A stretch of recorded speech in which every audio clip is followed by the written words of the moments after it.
Made from God's image and known for their fall from grace and banishment from the Garden of Eden, the story of Adam and Eve has been around since the dawn of time.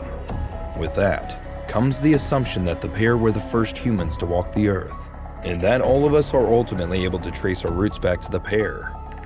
But is this true? Over the last 1,000 years, different accounts and new archaeological discoveries have offered alternate suggestions as to who really was here first. From an infamous succubus to a shepherd king, today we're exploring who really was the first human on Earth. Ready? Let's travel back.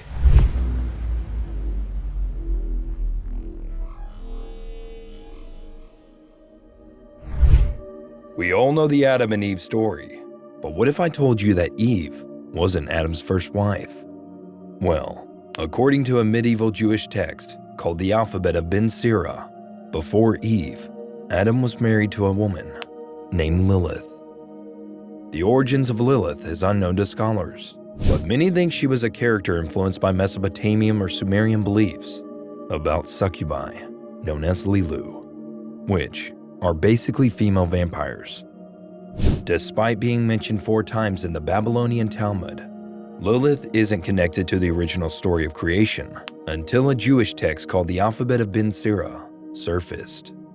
The text identifies Lilith as Adam's first wife and gives a detailed narrative of her life, depicting how Lilith was made from the same dust as Adam, which made Lilith see them both as equals. However, as time passes, Adam tries and fails many times to make his wife submit to him, and when Adam insisted that she carried out her wifely responsibilities, Lilith would refuse to lie beneath Adam, arguing that she didn't need to do that, as we're both equals. As the conflict escalated, Lilith decided she was done listening to instructions and headed to the Red Sea, leaving the Garden of Eden and her husband behind. When God found out about this, he was enraged and immediately dispatched 3 angels to pursue her and forcibly bring her back. However, when the angels discovered her at the Red Sea, they were unable to persuade her to go back, as she had already renounced God and embraced her demonic form, transforming into a succubus, a monster of the night that preys on children and tempts innocent men. The passage reads, "The 3 angels caught up with her in the sea. They seized her and told her, 'If you agree to come with us, come, and if not, we shall drown you in the sea.' She answered, 'Darlings, I know that God created me only to afflict babies with fatal disease when they are 8 days old. I shall have permission to harm them from birth to the 8th day, and no longer when it is a male baby. But when it's a female baby, I shall have permission for 12 days. The angels would not leave her alone until she swore by God's name that wherever she would see them or their names in an amulet, she would not possess the baby. They then left her immediately. This is the story of Lilith, who afflicts babies with disease. After Lilith fled the garden, Adam was mourning, and seeing his sadness, God decided to create Eve. And instead of creating her from the same dust as Adam, God created her from Adam's rib, hoping this time his female creation would do better. And, well, we all know how that story went. As it stands, today Lilith is seen more as a feminist icon than a child-killing succubus. And if we follow the Jewish text, it is clear that Adam and Eve certainly weren't the first humans on Earth. But why was it left out of the Bible and other corroborated texts? Was it an attempt to erase the she-demon from history? Or was it completely made up? Despite that, Lilith isn't the only objection to the norm. In fact, it's argued that another couple, quite similar to Adam and Eve, walked the earth way earlier than the biblical couple. Specifically, 500 years earlier. In ancient Sumerian text, the goddess of love, fertility, and war, Inanna was brought to the earth with the sole purpose of caring for a tree planted by the banks of the Euphrates River, called the Hulapu tree, in hopes of creating a wooden chair. Inanna spent years tending to the tree, watching the earth surrounding it flourish into a great garden. Soon after, a shepherd by the name of Dumasid appeared in the garden, and both he and Inanna fell in love and were eventually married.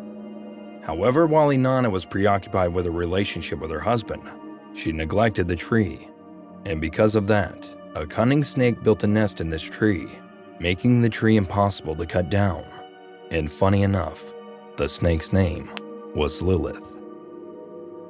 And if you're wondering how the story ends, after Inanna passes away, she learns that Dumasid hadn't mourned her death as she would have wanted, and drags him to the underworld. Later regretting her decision, she decided that Dumasid will spend half the year in the underworld, and the other half back with the living. With similar traits to the creation story we all know, many argue that Inanna and Dumasid were truly the first to walk the earth, and that 500 years after their life and love were documented, the story of Adam and Eve was copied from them and passed off as the true account. But could they all be wrong? Well, archaeologists have discovered many cities that were already in existence around 4000 BC. Many of the incredible towns that flourished in Mesopotamia, in the general vicinity of where the Garden of Eden is believed to be, can still be seen today, providing proof of an ancient civilization that existed before Adam and Eve.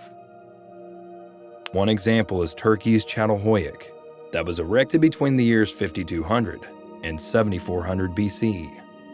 After 60 years of excavating, only 5% of the city's 37 acres has been uncovered, due to how large and densely populated it is. Another city, the biblical city of Jericho in Palestine, was founded in 10,000 BC and existed around 6,000 years before Adam. In that location, archaeologists have discovered the remnants of more than 20 separate towns. The remnants of abandoned structures and under the floorboards of residences have both revealed the bodies of the deceased. Numerous fossils, most of which are referred to as hominids, and some of which date back several millions of years, have been discovered by archaeologists that resemble modern humans, proving that people lived on Earth before Adam.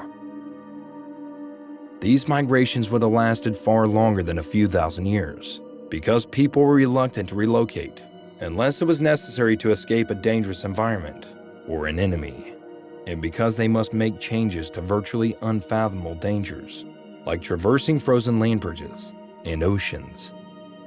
Previously, scientists had to piece together the distant past of humanity exclusively from ancient sites, human bones, and artifacts. But today, DNA and RNA are potent new methods for reading our ancestors' genetic codes. By sequencing and computer analyzing the DNA of thousands of skeletons from people who lived between 6,000 and 12,000 years ago, it has been proven that humans traveled the globe before Adam and Eve. But with that said, there is an argument that the first humans on Earth were not even human. Well, there have been rumors that life started on Mars, but that might not be so far-fetched anymore, as some scientists believe in panspermia, which is the concept that life originated elsewhere in the cosmos and was brought to Earth on meteoroids and other cosmic objects. The origin might be close by, like Mars, or it may be light years away, but it certainly didn't come from Earth. Svante Arrhenius, a Swedish scientist who is credited with developing the panspermia theory, believes that a meteorite delivered life to Earth.